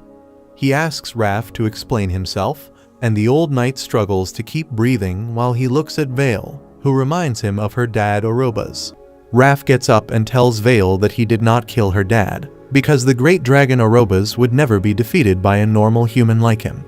Vale doesn't believe him and repeats that she saw him consuming her dad's flesh that day. She is sure that Raph somehow tricked him, and he asks her if the Orobas was so weak that he could be defeated by a mere human's treachery. Vale can't understand anything, so Raph gets to the point. He tells her that he sought out the help of Orobas because he wanted to kill a demon, an enemy that he could not have handled with just human troops. Everyone is shocked to hear this, but Vale still thinks that Raph is lying because demons are just found in myths. However, Raph insists that he fought against the demon along with Orobas and many other holy knights that day, and most of them ended up dead. He believes that more demons will come to Earth soon, pronouncing its end. Vale looks to Zakin, who reveals that he once faced the shadow of a demon, and he is certain that they still exist in some dimension. He says that he has been researching ancient texts to find out things about them, and reminds Vale that she has been helping him with that. Vale is aghast that her dad fought a demon and lost, but Raph tells her that Orobas didn't lose, he won at the price of his life. She cries, asking who should she hate then, and Raph tells her that she should let go of her hatred and feel proud of her father's actions. He says that demons are too powerful, and if they invade the Earth when the holy knights and sorcerers still fight with each other, Earth will stand no chance against them. Orobas foresaw that, and he told Raph to keep on living so that he could make the Earth strong enough to defend itself. That is why he did the foulest thing imaginable and consumed the blood of his friend. Raph says that his mission is over now because he has met with Chastel, who can act as a bridge between the church and the sorcerers. He declares that dying in the name of Overpowered will be the greatest last mission for him. These words convince Zakin that Raph was the strange guy who met with Chastel earlier and talked about the coexistence of the church and the sorcerers. But Barb doesn't buy it. He tells Raph that he has no right to talk about coexistence after killing hundreds of sorcerers, and he agrees. He says that the only one who can lead a coexistence is Chastel, and she panics because she has not yet accepted the job. Suddenly, the golem begins moving and taking shape again, and Zakin decides to deal with it quickly. He thinks that since the golem must be made with magic, he can just disable the magic like he always does. However, Raph warns him that the golem is made with something else than magic. It has some demonic traces in it. He is confident that the traces are from the same demon that he and Overpowered slayed, and the previous archdemon just took its corpse and turned it into a chimera. That doesn't faze Zakin in the least, and he gets ready to try some new spells against the demon chimera. Suddenly, Chastel steps up to him and asks him to let her fight alongside him. She draws her sacred sword after purging all doubts from her mind and asks it to lend her power. The sword is suddenly covered in golden flames of purification, and Zakin notices that her flames are more tightly connected to the sword compared to Raph. The golem charges its attack and Chastel suddenly runs towards it despite Zakin's warning. She counters the golem's beam with her sword, splitting it in two and creating an opening for Zakin to attack. He rushes ahead and hits the golem with his advanced barrier, shattering its arm. However, dark fumes appear in place of the broken arm, and the shards of the stone begin floating around and change their direction to face Zakin. The golem suddenly shoots them all towards Zakin, but then Chastel rushes to cover for him once again and slashes all the rocks. Even Zakin is intimidated by her speed and power now, and he is glad that she is on his side. He then uses a modified version of his advanced barrier and punches the golem, before snapping his fingers and letting dark flames erupt from where he marked it earlier. The golem is reduced to rubble in seconds, and Zakin is pleased with his victory. Chastel asks him what did he just do, and he tells her that he used the opposite spell of his advanced barrier. His new spell absorbs mana from the surrounding continuously and then burns it in a black fire. Zakin says that his advanced barrier and the black flame technique are just the same thing, but reversed in direction. He has created them to face sacred knights and demons, but they are far from perfection right now. Chastel says that he is quite a fearsome sorcerer, and he says that she is quite talented too. She blushes on hearing that, and then promises to stand by his side in the future too. Just then, Vale calls for Zakin's attention towards Raph, who is bleeding out. Zakin tries healing him with magic, but his wound is too deep. Raph talks about how Chastel just turned out to be the fastest holy knight he has ever seen. He tells her that she may not accept the role he offered her, but her actions have already made her the symbol of coexistence. He tells her that this coexistence faction was the idea of Overpowered, and he just wants to make it come true. Zakin helps him up and asks why did he kill so many sorcerers then. Raph tells him that he never wished to kill them, but the sorcerers attacked him first. He says that he always wanted to have a friendly chat with him and even tried to laugh to ease the tension, but they still attacked him first and he was forced to end their life. This shocks everyone, and Zakin and others tell the old holy knight that he is completely tone deaf, and no matter what he does, he always comes across as a threatening individual. Ignoring all this, Raph asks Chastel to return to the church, and he promises to deal with the people who were trying to harm her. She asks him if he knows their identity, and he tells her that deep inside her heart, she should know it too. He gets up, asking Vale to let him ensure Chastel's safety before she can take his life. Vale just asks him what did he think about her dad, and Raph immediately replies that Overpowered was a grand dragon, and the moments he spent fighting alongside him were the most glorious moments of his life. With that, he marches on ahead, and Zakin asks Vale if she is going to let him go. She says that she doesn't feel that killing him is the right thing now, and he pats her head, saying that she made the right choice. He then tells her to return home where Napi is waiting, and Vale gladly takes his hand. Barb teleports them all back to Zakin's castle, where Nephi is waiting for them at the gate. On the other hand, the priest is talking with Chastel's lackeys about how worried he is about her. He sends them to rest because they have spent the entire day looking for her, but once he is left alone, he shows his true colors. He expresses his frustration because Chastel is not dead yet. He believes that all sorcerers are evil and Chastel is evil too because she took their side. He was even pushing for her execution, but the other priests objected, and then even Raph came to the scene. He was the one who tried to poison her so that her sacred sword would choose another master. It was not his first time doing that either, because he has killed many sacred knights just because they didn't agree with his ideology. He opens a secret drawer in his desk and takes out a bottle of poison from it, when suddenly Raph kicks open the door to his room. The priest shows concern about his missing arm, but Rop tells him that it is but a scratch. He falls to his knees halfway into the room, and the priest takes this as a chance to eliminate him because he can't understand which side he is on. He pours the poison onto his gloves and tries applying it on Raph's wound by calling it a medicine. However, Raph simply cuts off the priest's hand, and then tells him that he knows everything about his treachery. The priest screams and rolls in pain, and Raph puts his boot inside his mind to shut him up. He tells him that he has no right to snuff the bright future, and then stabs him with his sacred sword. After killing the priest, Raph tells him that he will join him in the afterlife soon. The next day, Chastel has tea with Zaken and Nephi, where she learns that the priest was indeed the person who was after her life. She had her suspicions about him because he always claimed how the church was always right. She knows that he was wrong and delusional like any other boomer out there, and now she wants to change the church a little at a time. That is why she plans to return to the church. Zaken suddenly tells her that her tea is poisoned and Chastel freaks out. He tells her that he was just joking, but this was also his way of showing her that she trusts others too easily, and that is a problem. Chastel is flustered and says that she almost spilled the tea Nephi made, and Zaken corrects her, saying that someone else made the tea. Vale had been hiding behind the couch all this time, so Chastel goes to speak with her. She kneels before her and tries caressing her, but Vale is not ready for that. Chastel accepts that and starts leaving, but then Vale tells her to come again. She is moved to tears on hearing that and returns to the door, promising to try and make the world a better place for sorcerers. Suddenly, Raph places his hand on her shoulder and tells her to ask for his help if she needs it. She agrees, but then freaks out on seeing that Raph is still alive.